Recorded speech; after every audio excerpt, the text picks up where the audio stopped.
Watch me do Chinese water torture. Will I fall into psychosis?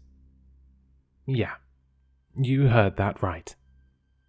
I'm a content creator, and I decided to drip water on my head for 5 hours and live stream the entire thing. The things we do for money, huh? My friend Leslie here has restrained me, I said into the camera as the dripper hovered above me.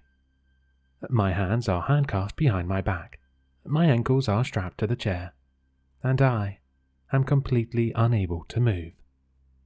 Leslie gave an awkward thumbs up at the camera. Did you know Chinese water torture didn't originate in China? The earliest account is from 15th century Italy. There's also a creepy drawing from Sweden with it. Leslie, can you hold that up for them? Leslie held up the drawing I'd printed out from Wikipedia, of a murderer screaming as water dripped onto his head. I grinned into the camera. Apparently, if you do this long enough, you'll start hallucinating. 10 hours, and you'll go into psychosis. I don't believe it, but we'll find out, won't we? Leslie, do the honors. She reached up and turned the knob. A second later, I felt a cold, fat drop of water fall onto my scalp.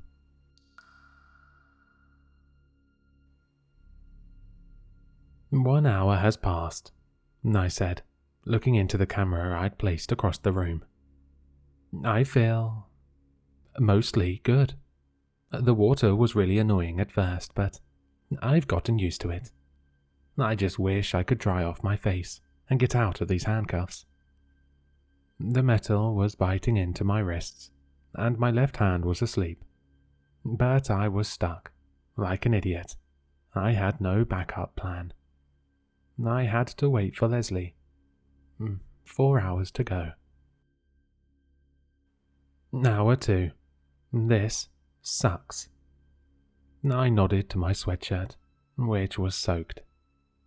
I'm tired, I'm cold, and... Another drop of water hit me on the head, oozing into my hair. The dripping isn't at regular intervals, and it's driving me crazy. I never know when the next one's coming. Sometimes it drips out one, then another right after. Sometimes it waits several minutes between drips. Sometimes I hear this little gurgling noise beforehand, and then I try to get ready for it.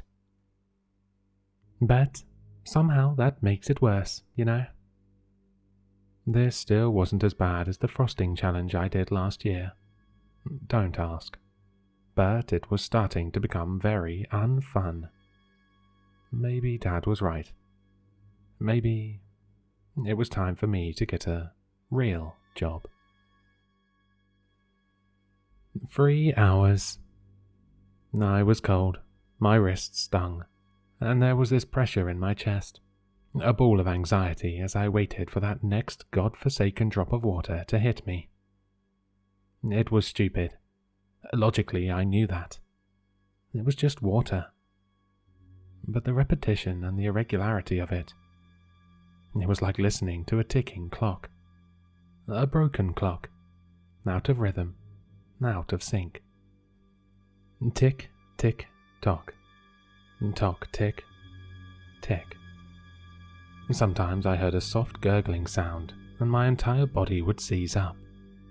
When the drop didn't come, I relaxed, only for a big fat one to hit me square on the head and slowly, never so slowly, trickle down my face. Then it would beat there, sticking to my chin for what felt like hours, until finally breaking free and splattering onto my already soaked sweatshirt. "I'm not hallucinating or anything," I said, "but I'm really stressed out. I can't remember the last time I was this stressed." I closed my eyes and let out an anguished sigh. And then I remembered. I was handcuffed to the chair, but I didn't need my hands to make a call. "Hey, Google," I shouted in the direction of my phone, sitting on the kitchen counter. Call Leslie." She picked up after 2 rings. "Hey, Charlie. Everything okay?" Relief flooded me. Suddenly, the handcuffs didn't hurt so much. The water dripping onto my face barely made me flinch. "Yeah, sort of. I think I'm done with this whole water torture thing." "Oh, already? It's that miserable, huh?" "Yeah, I'm freezing and sore, and I just don't think I can keep this up much longer." This one hit me on my cheek and slowly traveled down my neck like an icy finger. "Can you come over and untie me, please?" "I'm afraid I can't do that." My stomach dropped. What?" I asked with a nervous laugh. "Why not?" Silence. "Leslie?" A pause. Had the call disconnected? I glanced over at the counter. My phone wasn't there. What the? But then I remembered. Before setting up for the water torture, I'd left my phone charging upstairs. There's no way I'd actually talked to Leslie just now. I have to get out of here. I violently rocked my body back and forth, trying to move the chair underneath me. If I could just get my chair a foot forward, I'd be out of the water's range. With a grunt, I lurched forward, but the chair barely budged. 3.5 hours. I sat completely frozen in the chair. Drops of water slowly slid down my cheeks and onto my sweater, but I didn't even blink. I wouldn't let it get to me. Another drop. The 107th one since the hallucination. I'd been counting them to keep my concentration, and it was working. Here comes 108. I heard a creak. I froze, staring towards the hallway. But no sounds followed.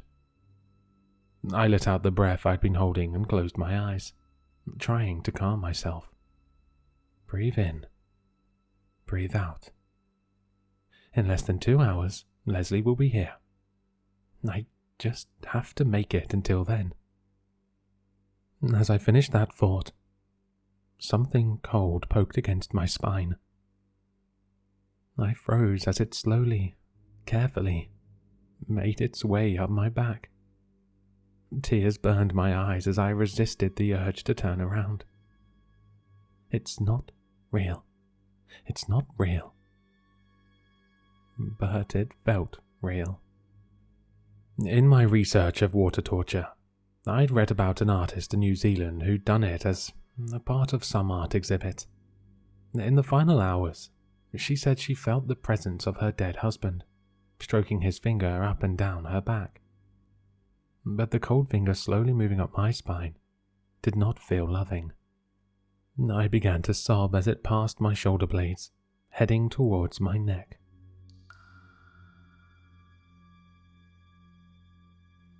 Almost 4 hours.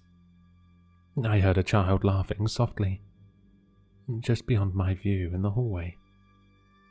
Little pattering footsteps across the wooden floor. But when I finally saw a glimpse of it, there was something horribly off with the way it moved, like it was something inhuman, trying to imitate human movement. Something was walking behind me. I could see its shadow passing over me, stretched out on the tile floor. Cold fingers grazed my spine again, and this time, when the fingers reached my neck, they squeezed. And then the most horrible one, the last one I remembered before everything went black. The voice started off soft, barely audible, but I recognized it instantly. My mother's voice. She was singing Bram's lullaby, which she used to sing to me as a child, before she died 14 years ago. The lullaby got louder as I sat strapped to the chair, frozen. Pleasant dreams until the dawn. The sound moved around the house, sometimes coming from out in the hallway, sometimes from upstairs. Tears ran down my face as I listened to her sing. Start the day with a smile. Her voice was right in my ear. I screamed. I began rocking the chair back and forth, violently, trying to desperately escape. But the chair barely moved. She was standing in front of me. I stared at her baby blue slippers on my tile floor. My gaze slowly went up, across her white nightgown, towards the face I hadn't seen in 14 years.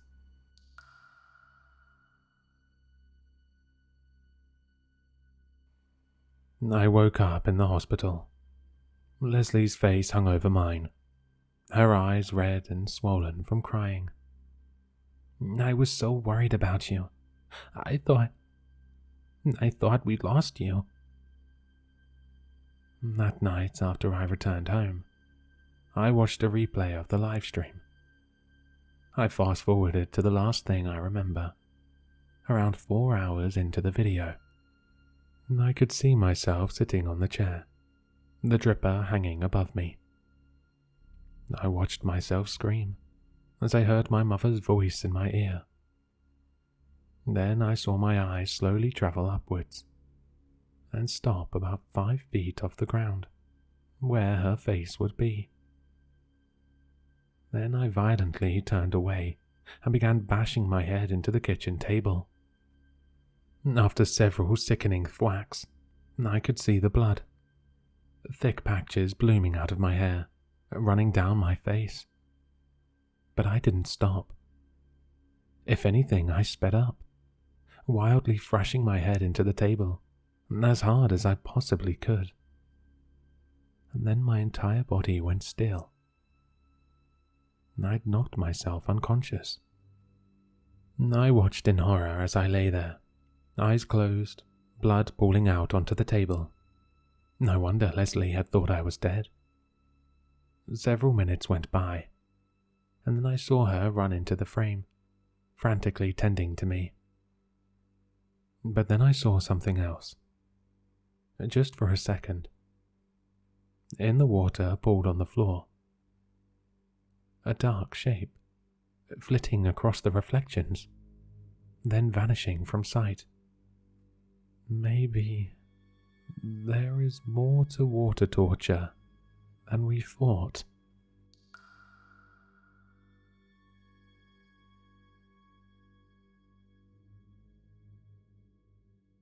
Hello, sinister listeners. If you've enjoyed this story, then you'll find all the author's information in the description below. For more content, be sure to like, comment, and subscribe to succumb to the sinister.